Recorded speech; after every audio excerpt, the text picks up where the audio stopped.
Más de 17.000 empleos son impulsados por el puerto de Valparaíso y su cadena logística, transformándolo en un pilar fundamental del desarrollo de la comuna, la región y el país. Con la futura ampliación portuaria, se generarán como base 2.500 empleos adicionales, fortaleciendo aún más la economía regional y consolidando a Valparaíso como un puerto de clase mundial. Puerto Valparaíso, creciendo juntos.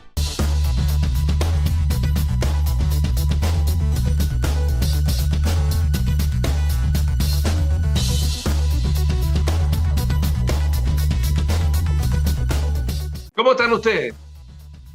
Siempre es un gusto estar presente en este Cita Regional, un programa que traemos de mucho tiempo aquí en su canal. Fíjese que le voy a contar una infidencia. ¿Sabe cuántos años llevamos haciendo televisión en este canal local? Imagínense, este año cumplimos 30 años. No es un hito menor. Sí, Algo haremos en diciembre. Pero este programa tiene menos que eso, pero tiene un largo tiempo y para mí es un gusto tener la audiencia que tiene y por supuesto tener los invitados. Hoy tenemos nuevamente invitados de lujo. Saludamos a don Raúl Celi, ex intendente, cuando no existía gobernador ni DP, o sea, es el ex gobernador y DP de antes. ¿Cómo está, don Raúl? Rodrigo, muchas gracias por la invitación y espero que tengamos un muy buen panel durante este día. Saludamos a don Fernando Wilson, profesor de la Universidad Olfidaña. ¿Cómo está, don Fernando? Hola, muy bien. Aquí estamos terminando el semestre, último día de clase, empezando exámenes, así que con las circunstancias. Espero que esto sea un remanso de tranquilidad y conversación razonable. Quiero decirle que en realidad, después de este canal local que usted empezó a venir, ahora de repente prende la televisión abierta, también aparece usted. Se ha hecho muy refamoso para la tele, don Fernando. No, eso solamente es virtud del Departamento de Comunicaciones, a donde digamos, soy una mera mercancía transportable. Además, don Eduardo Muñoz no le gustan las mercancías, solamente las cajetillas de cigarros. ¿Cómo está don Eduardo cuando no lo pilla la señora? ¿Cómo está? Profesor de la Universidad de Valparaíso. Bien, un saludo a todo el panel, gusto de verle, y un saludo a los que nos están mirando. Así que vamos a lo entretenido porque está buena la semana esta. Saludamos a don René Lúez, ex concejal, ex pero no es amigo permanente. ¿Cómo está don René? Amigo siempre.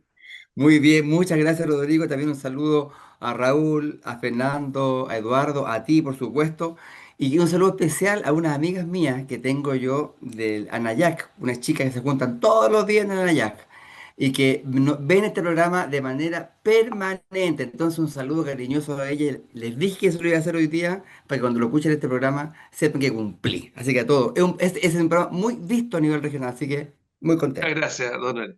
Bueno, la semana pasada, conversando, decíamos que había que tener cautela en relación a lo que significaba, lo que podía significar y lo que no podía significar. Este desorden que aparentemente, y que no es desorden y solo bajo nivel de coordinación, sino que ya se está, digamos, descubriendo una red de personas de nacionalidad haitiana dedicadas a cobrar por traer personas cobraban desde Haití a Chile.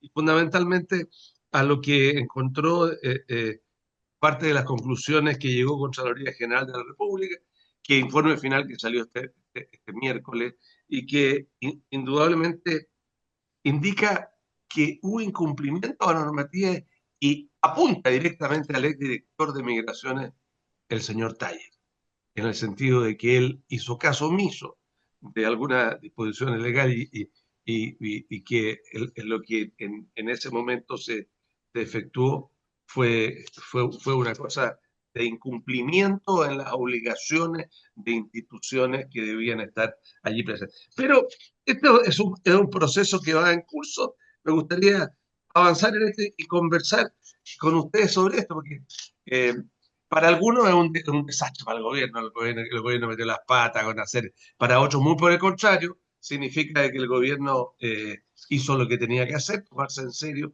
una cuestión de que hace más de 2 o 3 años se venía hablando que existía y que, bueno, nadie le ha puesto el cascabel al gato. Quiero partir al revés por usted, Eduardo Muñoz.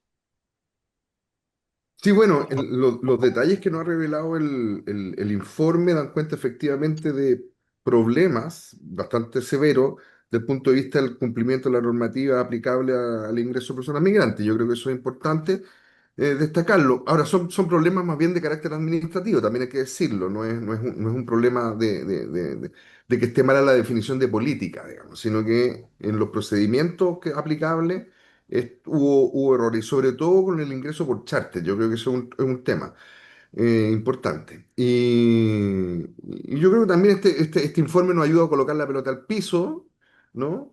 A ver, esto de las redes de personas que cobran por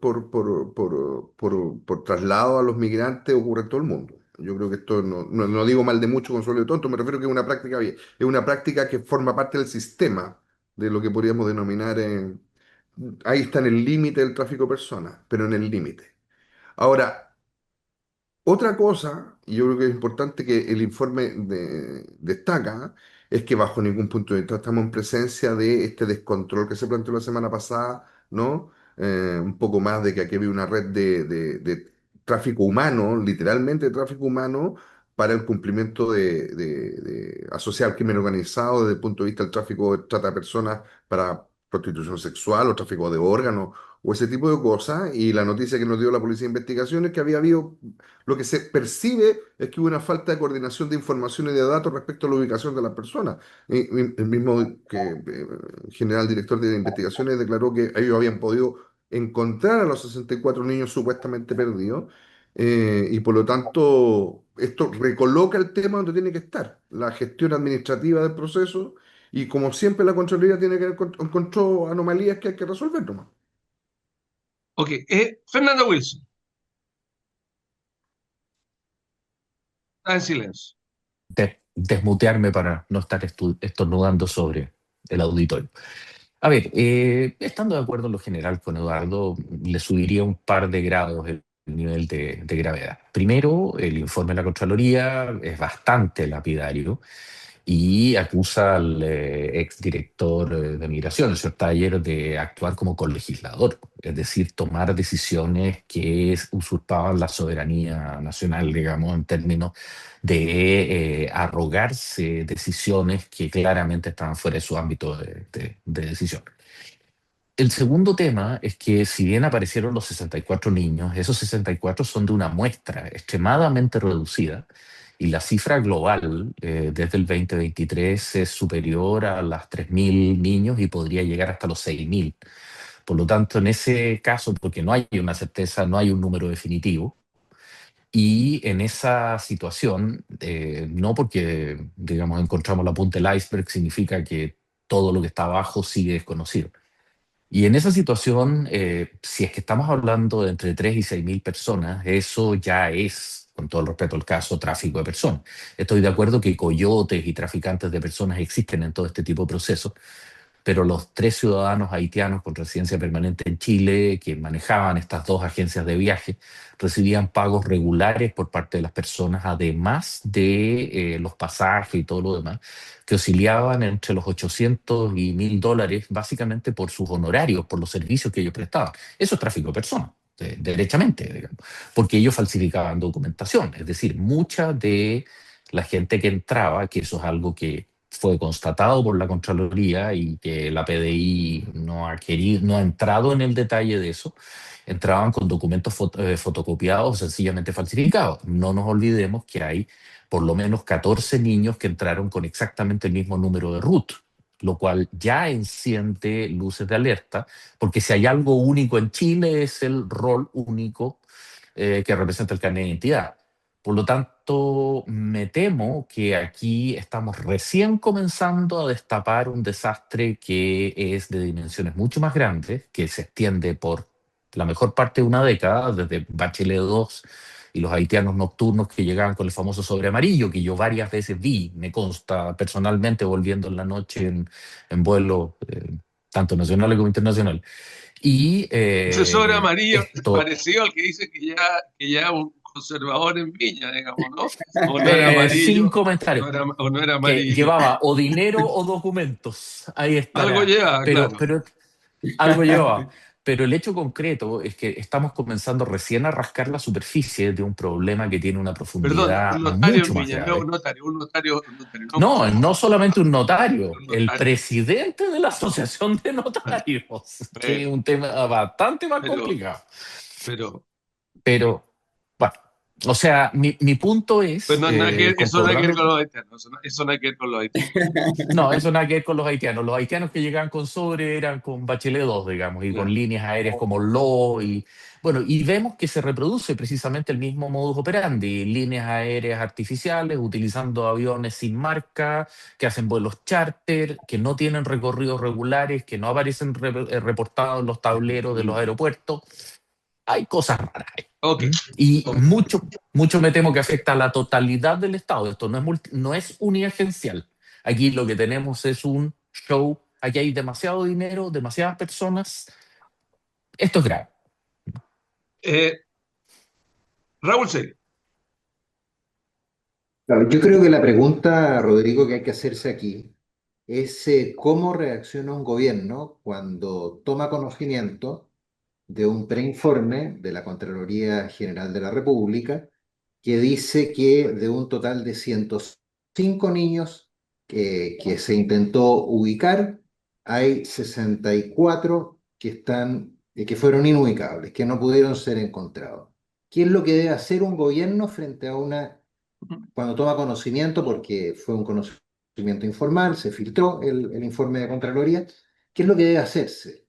Y yo creo que el gobierno actuó de manera muy prudente, porque desde el comienzo se citó a los diversos poderes del Estado, se encargó la búsqueda, a investigaciones, y afortunadamente los niños, los 64 de esta muestra de 105, porque en total, de acuerdo a mis registros, entre el 2023 y el 2025 ingresaron 6.700 niños.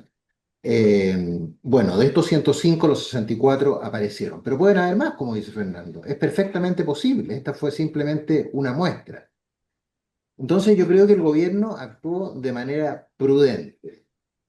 Exactamente lo contrario ocurrió con el anterior gobierno, de una manera sumamente imprudente, o sea, yo que diría de una negligencia superlativa, con un nivel de desorden enorme, con un director del Servicio de Migraciones que incluso hasta lo sancionaron en su actual trabajo por el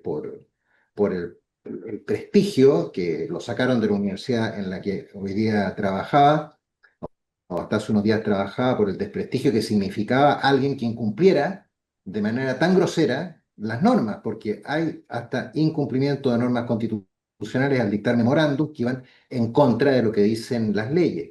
Y esto yo comparto también con Fernando. Aquí hay que ponerle varios grados más a lo que decía Eduardo. Hay personas hoy día que están,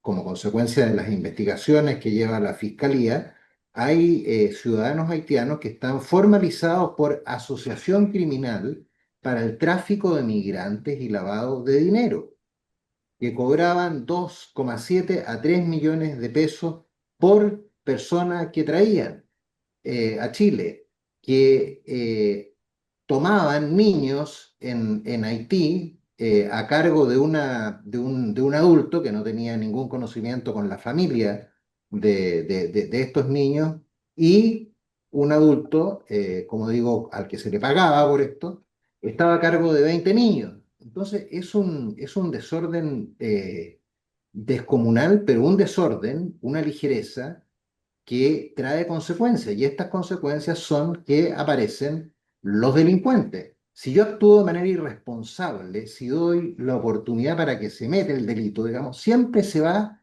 a producir esto. O sea, creo yo que la comisión de delitos, cuyas ganancias bordean los 800 millones de pesos hasta el momento, es consecuencia del actuar negligente, desprolijo, irresponsable, especialmente del director del Servicio de Migración, señor Luis Taller. Yo quisiera poner un poco la pelota al piso, René, en el sentido de que, eh, ¿por qué se trae? Estos niños al parecer son parte de familia. Entonces, lo que sucede es que, ¿por qué no los trajeron a la familia? ¿Por qué no entraron en forma regular? Porque sus papás habían entrado en forma irregular, porque hay gente en forma irregular que quiere traer los hijos, en fin. Pero todo es una cosa muy compleja desde el punto de vista del análisis. Y a mí me parece, desde afuera, por eso quiero que te parece a usted, René, que eh, lo que había que hacer es lo que se está haciendo, investigar a fondo, ¿no? O sea, yo creo que el tema de fondo acá, la pregunta que tenemos que hacernos o la actitud que tenemos que tener no es minimizar esto porque los niños se encontraron.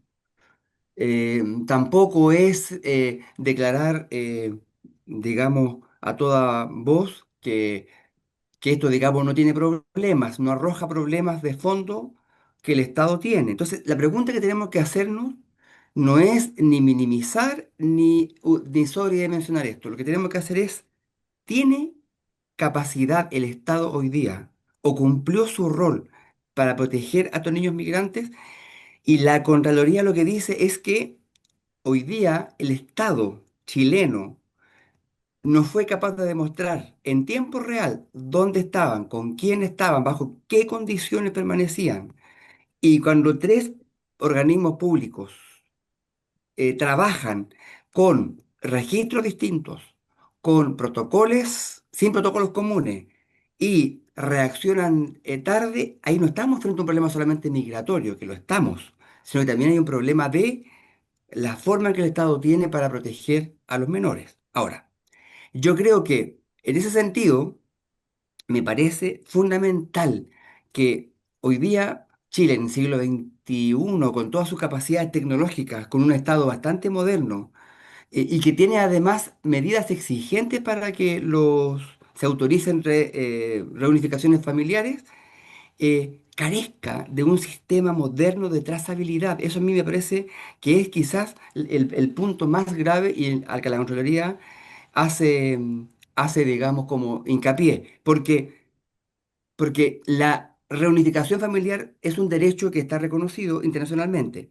Pero entonces, deberíamos tener una ventanilla única entre el Servicio de Migraciones, la PDI y la Secretaría de la Niñez, con alertas automáticas, verificación biométrica de los adultos, responsable y seguimiento, en fin, todo un sistema que implique que efectivamente esto se haga y se haga bien. Ahora, yo creo que si no, si no logramos estos nuevos criterios, porque claro, hoy día está todo fragmentado. En Chile hoy día, un país muy moderno, está fragmentado, porque mientras migraciones autoriza, la PDI controla fronteras, la Secretaría de la Niñez protege derechos, pero nadie de estos tres organismos tiene el mandato claro de hacerse cargo integralmente del niño desde que baja del avión hasta que se verifica que está seguro. Y cuando todos tienen una parte de la responsabilidad, al final ninguno asume la responsabilidad completa, pues. Entonces, aparecieron. Yo creo que eso es muy importante para todos, por supuesto, sino que es si el Estado tenía la capacidad de saber siempre dónde estaban y la Contraloría dijo que no, y por tanto dijo hoy día que la forma de hacerlo es modificar completamente la forma en que el Estado se organiza para estos efectos tan importantes. Eh, Más o menos de acuerdo. Quisiera cambiar de tema entonces. Quisiera cambiar de tema y poner un tema en que a lo mejor me gustaría que tuviera algún grado de desacuerdo. Eh, Pongamos 3, 4 años anteriores, otro gobierno, eh, y a alguien se le ocurre de la oposición de ese momento pedir el despliegue militar en las calles. Saltó creo que no ocurrió porque los partidos gobiernistas me dijeron que era una cosa que no correspondía. Pero curiosamente, un alcalde de oposición hoy día ha pedido que, y más de uno, digamos, y además uno, quien se quiere proyectar como futuro candidato presidencial desde ya, Franco Parisi, han pedido desplegar militares en la calle. Y el gobierno de inmediato ha desechado ese despegue militar en la calle. Quiero escuchar la opinión de ustedes sobre esto. Eduardo Muñoz. Sí, mira, Y a mí me da lo mismo que el sector político sea quien lo dice. Yo creo que el uso de militares para el control de orden público y seguridad interior es un error. Un desperdicio de recursos. Yo creo que aquí lo que corresponde es seguir fortaleciendo las policías. Aquí lo que corresponde es que la autoridad civil tenga un plan específico, especial y eficaz, legítimo, para el control tanto del orden público como de la situación de seguridad interior y para la seguridad de antidelincuencia, ¿no? Que cumpla sus funciones con el apoyo de toda la sociedad. Eso es lo que realmente nos va a ayudar a resolver el problema. Y lo segundo es entender de que independientemente si hay o no militares en la calle, le corresponde, es deber del Estado mantener ese orden y detrás de eso tiene que haber una voluntad política de todos los sectores de apoyar ese orden, bajo un plan claro y legítimo. Yo creo que esa es la parte que el gobierno no quiere entender. No nos ha mostrado un plan claro y legítimo y tenemos que verlo. Y cuando decimos legítimo, y por eso es que es importante, y Fernando lo recalca cada vez que puede, que no es ni seguro para la población, ni eficaz en toda la línea del control del delito y del crimen organizado. Lo hemos visto en México como incluso eso ha sido pernicioso, pero que tampoco es eficaz desde el punto de vista de la legitimidad del proceso, que saquemos a personal operativo que está entrenado para una cosa, con implemento y con material diseñado para una cosa, a hacer otra. Otra porque después terminan pagando costos, porque ojo, el combate contra el crimen organizado, y esta es la experiencia internacional, no se combate teniendo la misma o mayor potencia de fuego, ¿no? que los narcotraficantes. Se combate con un Estado capaz de investigar, perseguir y controlar, ¿no? La capacidad económica, militar, porque hasta altura ya los grupos de crimen organizado tienen capacidad militar, financiera, de recursos. O sea, es el Estado en su conjunto que combate el crimen organizado y no porque mandemos dos o tres militares, por simplificar, armados con metralletas o con armas de guerra, vamos a lograr Ok. reducir la criminalidad en el país. Eh, Fernando Wilson. Sí, a ver, bueno, ya Eduardo ha adelantado un poco el juicio. Hay una demostración empírica a nivel internacional que cuando se utiliza fuerzas militares para control interior, se compromete gravemente el entrenamiento operativo de las Fuerzas Armadas y se gana una pésima policía. ¿Mm? Después hay un segundo elemento que lo hace extraordinariamente complicado y que ya quedó demostrado en la macrozona sur, que es que cuando las Fuerzas Armadas se comprometen y digamos, entran en acción, como ocurrió con el caso de un infante de Marina, al no tener reglas de empleo, las reglas de uso de la fuerza, Fiscalía simplemente prescinde de las RUF por decreto e incluso un sargento de infantería marina estuvo procesado durante 5 años y si bien es cierto salió totalmente inocente, incluso el fallo ejecutoriado reconvino a Fiscalía y al Ministerio Público por haber mantenido una actitud obtusa, fue el adjetivo que utilizó para presionar, o sea, para calificar la acción del Ministerio Público. El hecho concreto es que comprometieron a ese soldado. No voy a entrar en casos más públicos, el capitán Maturana, etcétera, de los cuales, bueno, podemos recordar también el caso del cabo Zamora, que hoy día es diputado. En segundo lugar, hay un problema mucho más sutil. En los últimos 4 años, básicamente durante la administración Boric, el contingente de las Fuerzas Armadas se redujo de manera dramática. Y en ese sentido no se financiaron plazas ni de servicio militar ni de soldado de tropa profesional. Esto que estoy diciendo es público. El entonces diputado Kaiser se lo preguntó al comandante en jefe del ejército, digamos, y el comandante en jefe del ejército lo respondió. Es decir, en este minuto las plazas de las Fuerzas Armadas son muy reducidas y simplemente no hay militares para cumplir las funciones que algunas personas creen que es una cosa de abrir una represa y que salgan cientos de miles de militares. Eso no es así. Las cifras que tenemos en este minuto son las históricamente más reducidas que han tenido las Fuerzas Armadas chilenas desde bien entrado el siglo XX. Y el tercer elemento final es el mensaje básico. La opinión pública piensa que la fuerza llama o pide a las Fuerzas Armadas para que utilicen armamento letal. Sin embargo, cuando las Fuerzas Armadas o la misma policía utiliza armamento letal, toda la fuerza del Estado se descarga sobre ellos y terminan presos. Y ahí tenemos el caso con Cripto de La Serena, el que le disparó a un ciudadano ecuatoriano, digamos, y tenemos docenas de casos más. Por lo tanto, al final del día es hacerse trampa en el solitario. No funciona, no hay, y el Estado no está dispuesto a proveer el apoyo a aquellas personas a las que les pide utilizar armamento de guerra para el control de situaciones públicas, de desorden público. Ok. Es tan simple como eso. Raúl Celi.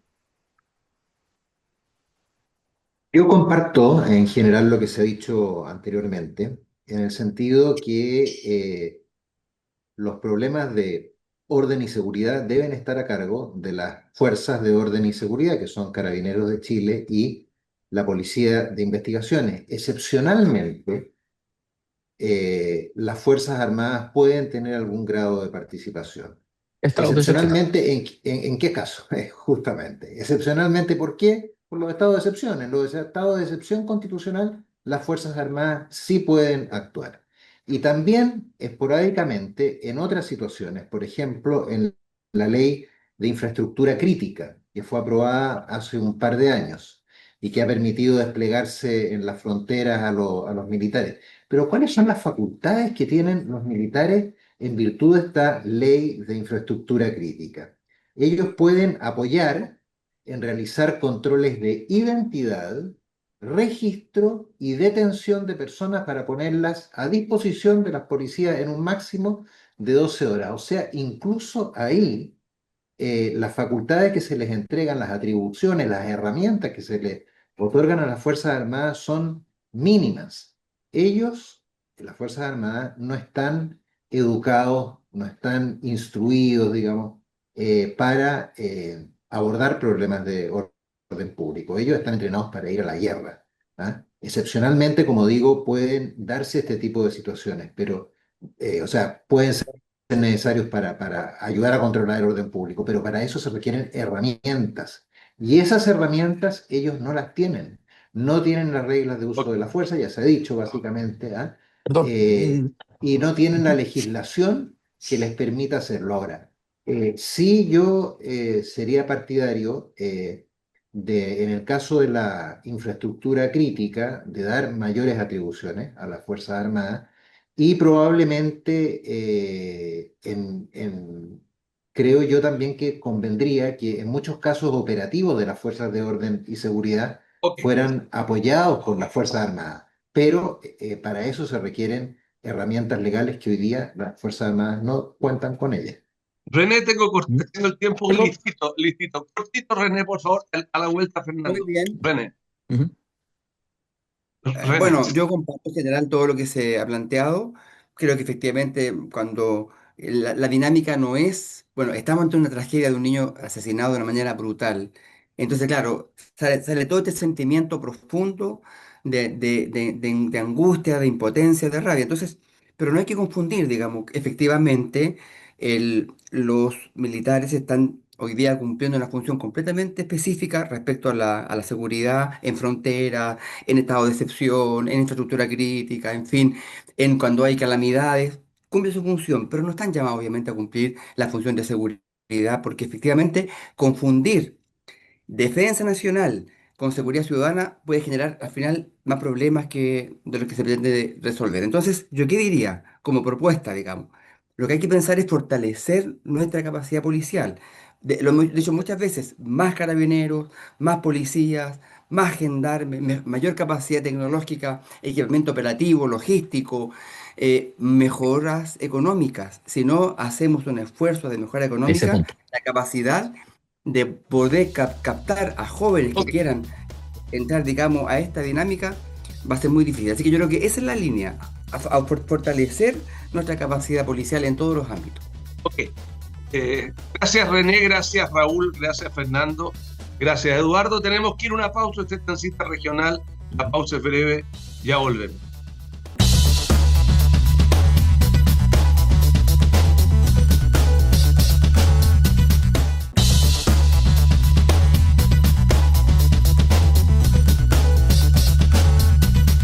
Continuamos en la segunda parte de esta Cita Regional. Hoy estamos con Raúl Celi, René Lues, Eduardo Muñoz y Fernando Wilson. En esta segunda parte quiero que conversemos dos cosas que tienen que ver fundamentalmente con este gobierno. con el funcionamiento de este gobierno después de 100 días. ¿Qué significan para ustedes? ¿Cómo se ve? La primera, una que no está en pauta, pero que yo no la puedo dejar pasar. O sea, el Senado aprobó por 26 contra 23 votos, aprobó en general el proyecto de reconstrucción nacional y desarrollo social. Ahora vienen las negociaciones, etcétera, y eso es un tema. Segundo, Grau, el ministro Grau, fue aprobada su acusación constitucional, que algunos dicen que no tiene ningún destino en el Senado, Mm. aprobado por 77, 68, y con ahí algunos parlamentarios de gobierno, como Diego Chasper y otros, que se plantearon directamente a decir, a mí no me parece de que esta tenga fundamentos constitucionales esta acusación. Y hizo valer lo que había dicho Marisol Peña, expresidenta del Tribunal Constitucional. Entonces, me gustaría partir con usted, Eduardo. Mire, yo tengo la costumbre, trato de ser, no enojarme por ciertas cosas, pero creo que en este caso, si bien no me voy a enojar, es evidente que hay un uso político excesivo de la acusación constitucional. Ahora, como bien dice Chalper, no es solo este gobierno, pero sí le encuentro razón al diputado Chalper de que lo hayan hecho todo no significa que haya que terminar con esta cuestión.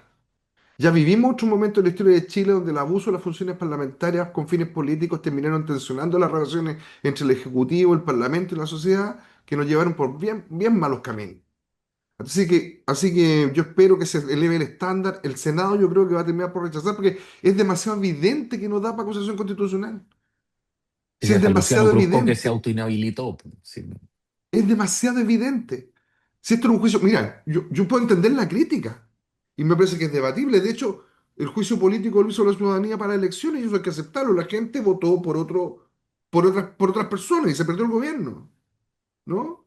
Pero seguir, miren, mi única recomendación al gobierno, que se les va a vencer el plazo para seguir exacerbando polémicas eh, contradictorias como la de los niños haitianos, seguirle echando la culpa al gobierno anterior de todo, ¿no? Y acusando emergencias que no existen. Porque en algún momento ese castillo de naipes se cae, ¿no? Entonces, yo creo que este es el momento en que deberían preocuparse también de hacer algo que del presidente para abajo no he visto mucho, ¿no? Se le criticó insistentemente al presidente Boris por temas formales, ¿no? Hasta de vestuario, su poco respeto a la institución presidencial. Bueno, yo ahora le quiero decir que por temas políticos, este gobierno, y particularmente el segundo piso de la moneda, está demostrando una poca conciencia de lo que significa la institución presidencial. Entonces, cuidado ahí. Yo creo que haberse omitido usar interpósitas personas, permitir que algunos parlamentarios usen nombres del gobierno para llevar adelante este tipo de acusaciones sin ningún sentido, lo único que hace es desgastar el clima político y ojo, que no hay ninguna garantía de que si se sigue por este camino mantengamos un clima político como corresponde. Fernando Palabras serán Wilson. palabras, ¿ah? Ujú. Etcétera, etcétera. Fernando A ver, Wilson. estando de acuerdo que el ambiente político es particularmente pobre, se sembraron vientos y estamos cosechando tempestades. O sea, acordémonos cuando se acusó constitucionalmente al ministro de Educación por querer volver a clases. O sea, ese es el estándar al cual se niveló la Cámara de Diputados. Y por lo tanto, no nos quejemos si hemos creado monstruos como, digámoslo con nombre y apellido, Manucheri, lo que fue el diputado Rivas en la legislatura pasada, etcétera. Ahora, dentro de esa situación, esta acusación probablemente no tiene ningún destino político. El mismo senador Luciano Cruzco, que con la experiencia que tiene, digamos, cometió un desliz a propósito para autoinhabilitarse y ahora los números aritméticos no dan en lo más mínimo.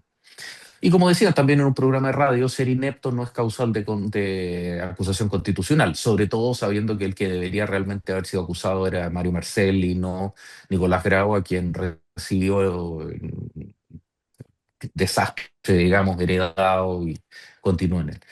Pero el punto es que al final del día, estos son catarsis y estos son elementos en que también la izquierda tiene que hacerse cargo de que durante el periodo del estallido se hicieron cosas que despertaron, pongámonos keynesianos, animal spirits, y que hicieron surgir derechas muy duras, muy reaccionarias, que hoy día directamente están pasando por caja a cobrar.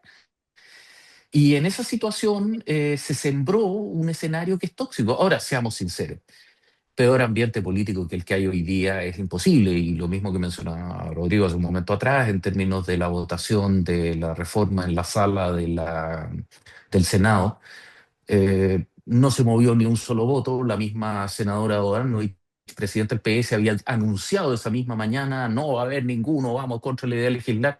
¿Qué conversación se puede hacer en eso? Pedían fragmentar el proyecto, retrasarlo. Condiciones imposibles, o sea, eso no es debate, eso es buscar una excusa para que se cierre. Entonces, como Eduardo bien decía, el electorado castigó fuertemente a la administración Boric y parece ser que la izquierda todavía no le toma la patente al camión que les pasó por encima. Siguen con acciones obstruccionistas que, bueno, no generan ningún tipo de amistad cívica. Raúl Sen. Yo distinguiría en este caso, Rodrigo, la forma del fondo. En lo formal, la Constitución establece en el artículo 52, que es atribución exclusiva de la Cámara de Diputados, declarar si ha o no lugar las acusaciones contra los ministros de Estado por, entre otras, infringir la Constitución o las leyes o haberlas dejado sin ejecución. Muy amplio esos términos. Y después conoce el Senado, ¿verdad?, como jurado. ¿Qué ocurrió en la especie en este caso? Eso es la forma. Vamos al fondo. ¿Qué es lo que ocurrió?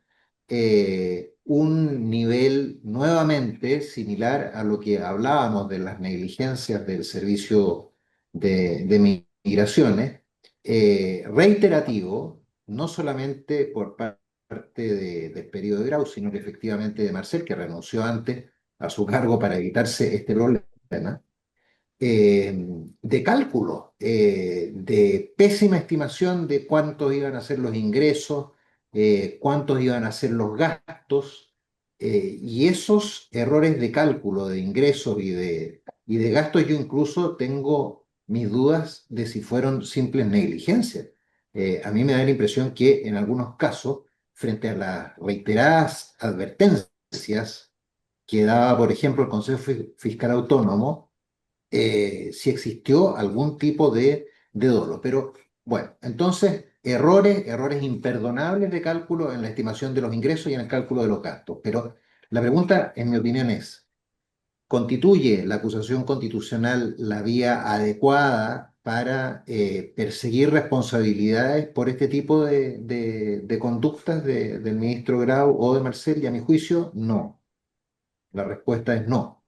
Yo creo que la acusación constitucional debería reservarse para otro tipo de incumplimientos, de infracciones de ley o haberlas dejado de observar, como dice el artículo de la Constitución. Y por lo tanto, a mí me parece que no era conveniente esta acusación constitucional. Creo que se va a caer de todas maneras en el Senado.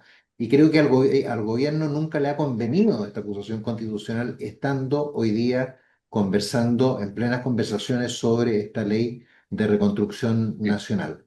Eh, Después seguimos, si quieres. Penélope.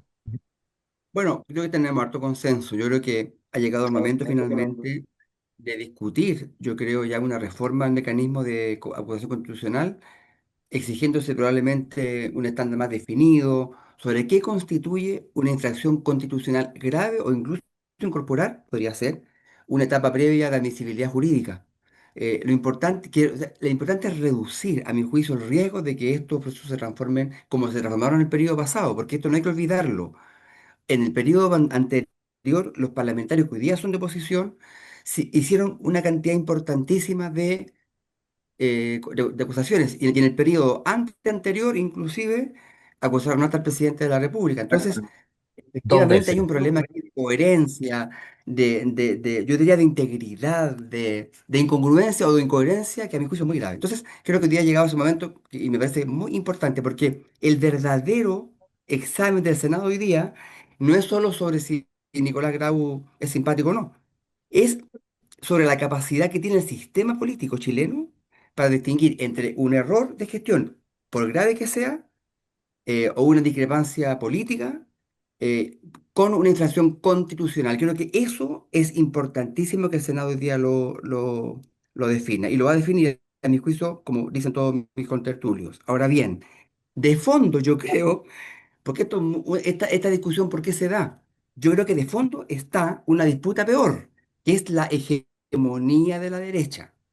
Yo creo que Republicano no está pensando en que Grau se vaya. Eso es una excusa. Lo que está pensando es cómo tú lideras el sector eh, más abanderado con las posiciones más duras. Por ejemplo, Polarizarlo. se ha tratado a la gente de RN o de Chile Vamos, se ha tratado de que son cobardes, traidores, que no entienden nada, en fin. Y, y entonces el partido eje del gobierno, el partido del presidente de la República, en medio de su más importante proyecto digamos, de reforma constitucional, o sea, de reforma legal, le pone esta traba. Entonces yo creo que hay también un problema del gobierno. Si el gobierno no tiene capacidad para ordenar, yo diría, para poner control y también para decirle a sus partidarios, los objetivos son otros y tenemos que abocarnos a esos objetivos que son trascendentes a la Oye, gestión. Para eso no ocurra, estas cosas van a seguir pasando lamentablemente. me gusta lo que está planteando René, porque además del pelo de la cola, que ya no es pelo de cola, sino que parece una ardilla mordiendo la cola, que es París y el Partido de la Gente, que se cuadró, digamos, Y con Kaiser, no olvidemos y Kaiser. Kaiser, bueno, y Kaiser, por ejemplo. Kaiser, París, en fin. Eso representa toda una cosa que se mueve, toda vez que, para terminar digamos, de echarle pelo a la leche, todo aquello que Jaime Baza, diputado cuando era constituyente, y otros decían que el Tribunal Constitucional era, bueno, ya, la peste más grande, cambiaron los Tercera integrantes hoy Cámara. día están más cercanos dicen algunos que están más cercanos a la izquierda, pero lo importante es que el Tribunal Constitucional declaró contraria cuatro disposiciones de la ley que llamada Escuelas Protegidas del Gobierno. Entonces, lo que antes se decía, hoy día no se dice. Lo que antes era así, hoy día no. Este concepto Retórica. claro, frente a al día a día, yo creo que a la gente un poco, algunos nos dejan sin interrogación, a otros les puede cansar, pero es la realidad del Chile, Eduardo Muñoz. Sí, es importante este punto, ¿ah? Yo creo que les pido permiso, me voy a salir un poquito de la contingencia, porque yo creo que es bueno que la gente en su casa haga ciertos análisis. Estoy de acuerdo. Este es el segundo gobierno que prístinamente, porque había habido algo de eso en Bachelet 2 también, ¿ya? Se vio, pero era menos estructural. Pero ya desde Gabriel Boric y José Antonio Cast, ambos ganan en segunda vuelta con una votación no tan significativa en la primera, ¿no? Que Pero les un abrumador en obliga, la segunda.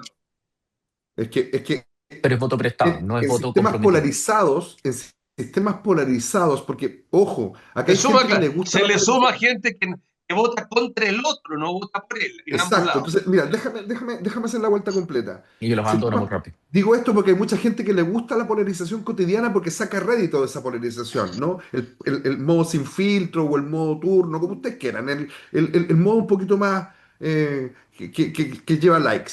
El Pero modo más odioso, digo, el modo más odioso.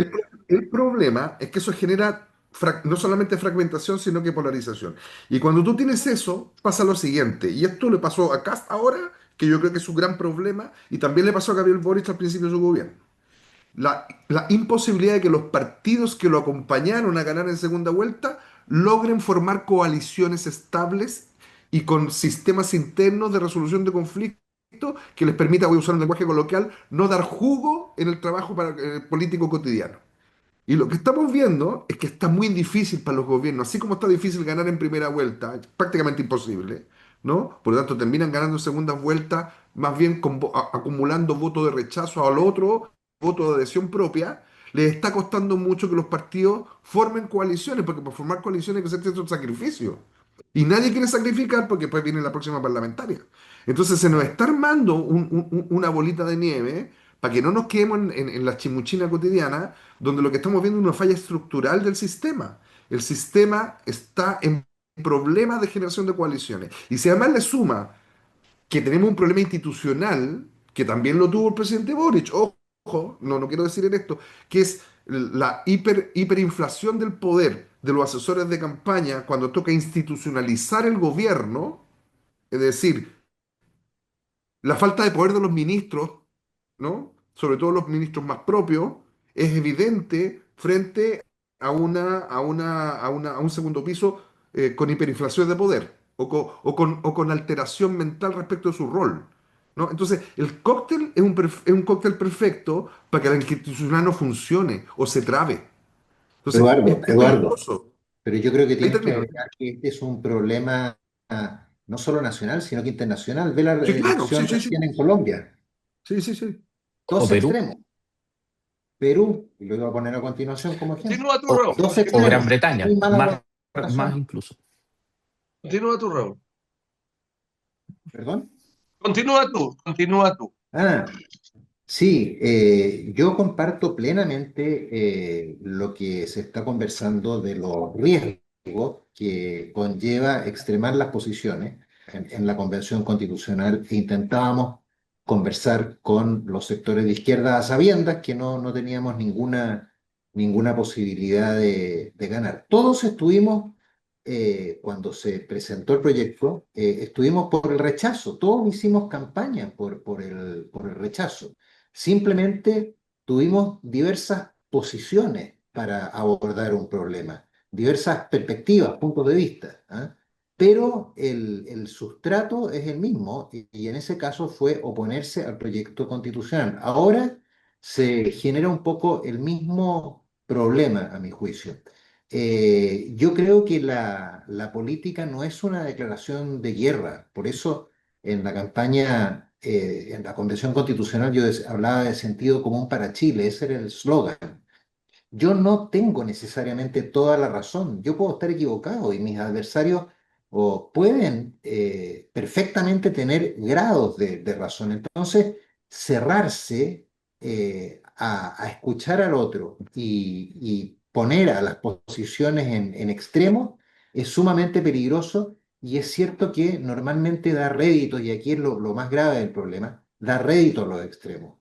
Y al rentarle a los extremos se producen estas segundas vueltas extremas, como muy bien se han señalado los ejemplos de Perú y de Colombia. Fernando, pero si ya que fuimos derivando acá, la cosa resulta de que igual la derivación de América es que los gobiernos vamos cambiando desde el color rojo al color azul, inclusive hasta el mismo Petro dice que él no es rojo ya, sino que él es Lula, gremialista, perdón, Lula es nunca ha gremialista, sido de es izquierda. trabajador, nunca ha sido izquierda, que él es trabajador. Entonces, es un fenómeno que tiene que ver con que la sociedad está medio cansada de esta polarización y al final Ay, o que la sociedad está muy polarizada, como lo ve usted. a ver, esto da para tesis doctoral y de hecho hay hartas y muy buenas, digamos, pero el punto central es que hoy día se espera resultados con una velocidad que la política democrática no es capaz de proveer. Y las redes sociales hacen más fácil canalizar esa furia, prescindiendo del rol de intermediación que tiene la política, los partidos políticos y particularmente el Congreso. Entonces, en ese sentido, cuando reemplazamos las dos cámaras y el debate político por Twitter, X o Truth Social, claramente tenemos un problema mayor. Ahora, ese problema se está dando no solamente en América Latina, donde tenemos estos bloques casi equivalentes en Perú y en Colombia, sino que tenemos un proceso más avanzado y más trágico aún, como estamos viendo en Europa, y por ejemplo, el caso de Keir Starmer en Gran Bretaña, digamos, ha caído el séptimo ministro en 10 años. Admitidamente es un sistema parlamentario que está diseñado para hacerlo así, pero ello no quita que los gobiernos largos del estilo de un Melbourne en el siglo XIX ya no se pueden ver en el siglo XX. Y peor aún, y eso sí tenemos que comenzar a considerarlo, los partidos tradicionales, en su pelea infantil de desacreditación mutua, le están abriendo el camino a un partido rupturista como es el caso de Reform UK de Farage, de la misma forma que acá en Chile se está potenciando a caudillos antisistémicos o extrasistémicos de manera explícita. Los más nítidos en este momento son de derecha, un poco por el fenómeno del 18 de octubre, digamos, del estallido social, pero Parisi Ahí sí. y ¿cómo se llama esto? Kaiser son figuras que están adquiriendo potencia. Y hay algo de lógica en el argumento de Parisi de que si no era sido porque le hicieron campaña en contra, hubiese podido ser un candidato con aspiraciones reales a segunda vuelta. Yo creo que hoy día es el Sí, mejor posicionado, ¿eh? es que ese es el. Hoy día no cabe ninguna duda de eso. Es el único tipo que tiene un discurso articulado.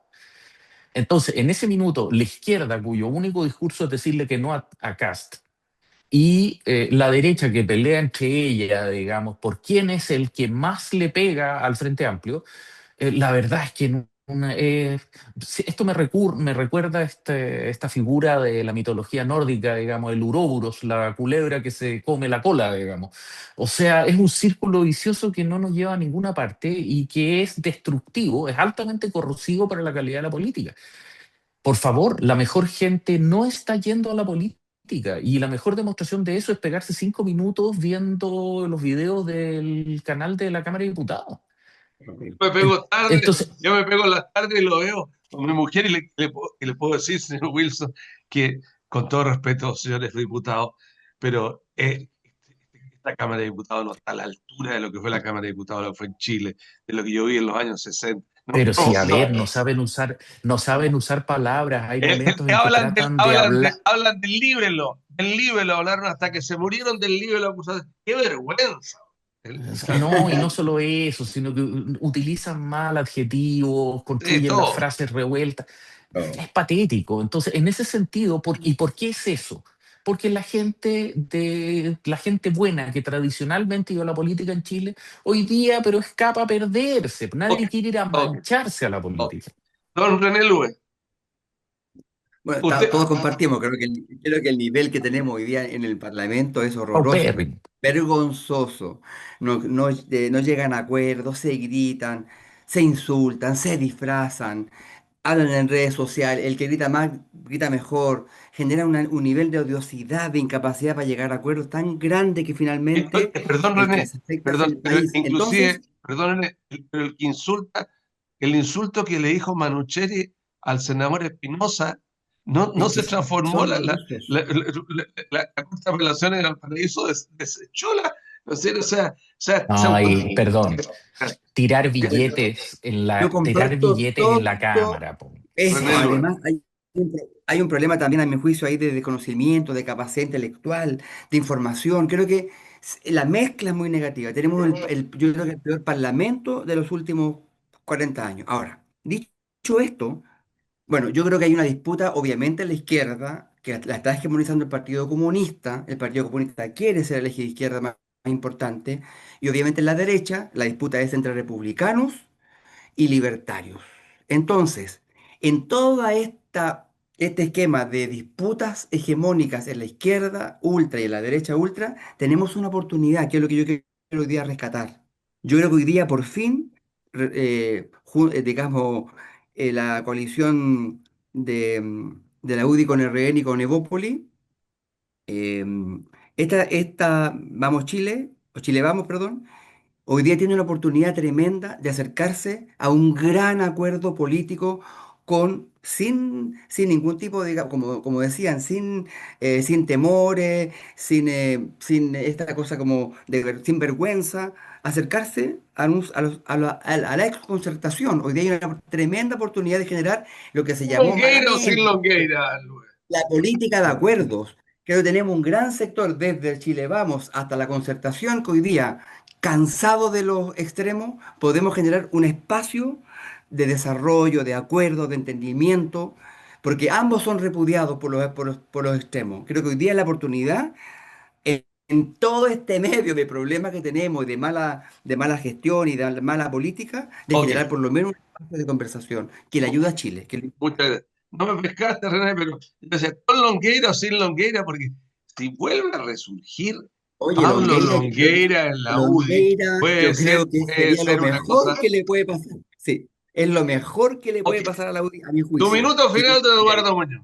Muchas gracias, Eduardo, Fernando, Raúl, muy, muy interesante conversar con usted. Eduardo.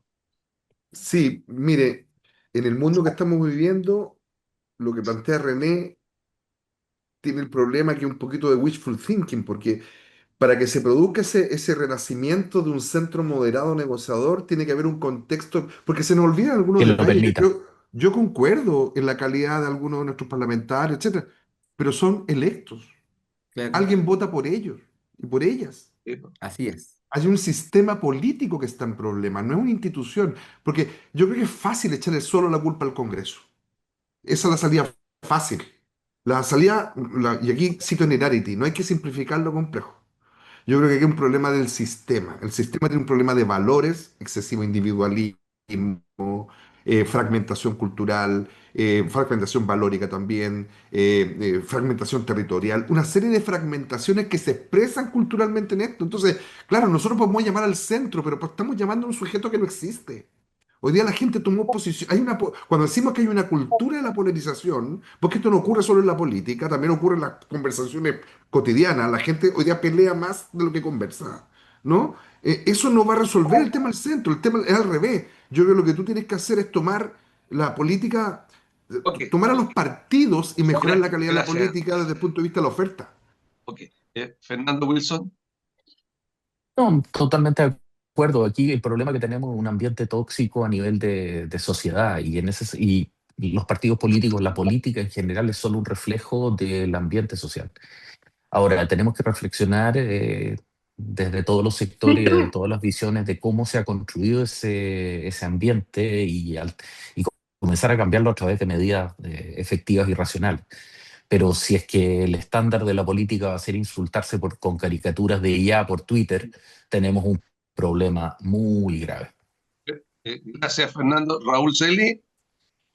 Sí, yo me temo que la lucha de los extremos, por lo menos en Chile, el gran triunfador va a ser Franco Parisi. Y un gobierno de Franco Parisi puede ser cualquier cosa, porque se trata de partidos que prometen lo incumplible, con rasgos demagógicos importantes. Entonces, este juego a extremar las cosas, en este caso se hablaba de Kaiser, yo creo que Kaiser frente a Parisi tiene bastante menos probabilidades de ganarlo y en consecuencia creo que tendría una mayor opción de pasar una segunda vuelta, París antes que Kaiser. Ok. Sí quiero hacer una excepción con el gobierno. A mí me parece que el gobierno o el presidente por lo menos no está en esta parada, que son más bien los partidos políticos, algunos partidos políticos los que están en la parada de extremar las cosas. No así el gobierno porque no le conviene. Ok. René Lugue. Rodrigo, mira, voy a insistir, yo creo que hoy día, obviamente, con lo que yo planteo no es una coalición de centro, ni hablo del centro, estoy hablando de un espacio de acuerdo, un espacio político de acuerdos. Esto puede ir desde, como digo, Chile Vamos hasta la concertación. Eso es un espacio de acuerdos. Hay muchos parlamentarios que pertenecen a este espacio. Entonces, yo diría que más que ser digamos, eh, tironeados hacia cada sector de la izquierda o la derecha, yo creo que es un espacio hoy día para conversar en un ambiente tan negativo y tan, digamos, polarizado. Estos parlamentarios, que hoy día son todos ellos lo que han sido son criticados por parte de la izquierda y criticados por parte de la derecha, entonces se genera un espacio natural de entendimiento, de conversación, de diálogo para llegar a acuerdos por Chile, porque de lo contrario, la polarización que tenemos hoy día nos deja avanzar. Y finalmente la gente que ve todas las noticias también se angustia porque no ve que sus problemas se resuelven o se discuten como corresponde. Por Chile yo creo que es importante tener un espacio para llegar a acuerdos con lo que llamábamos antiguamente esta política sensata de acuerdos para Ok. Chile. Y Muchas gracias, René Lugue, Raúl Celi, Fernando Wilson, Eduardo Muñoz. Y a usted que nos está viendo, quiero mandarle un pésame a la familia de Ruggero Cosi por la muerte de su padre, Ruggero Cosi, un oficial de la Armada en retiro. Que estén ustedes muy bien. Ujú.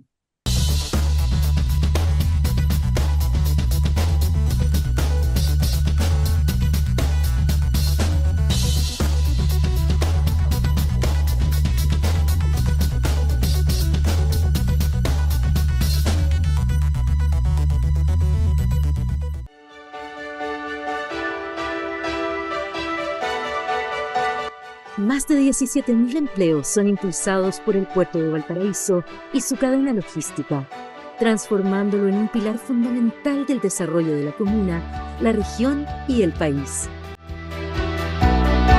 Con la futura ampliación portuaria, se generarán como base 2.500 empleos adicionales, fortaleciendo aún más la economía regional y consolidando a Valparaíso como un puerto de clase mundial. Puerto Valparaíso, creciendo juntos.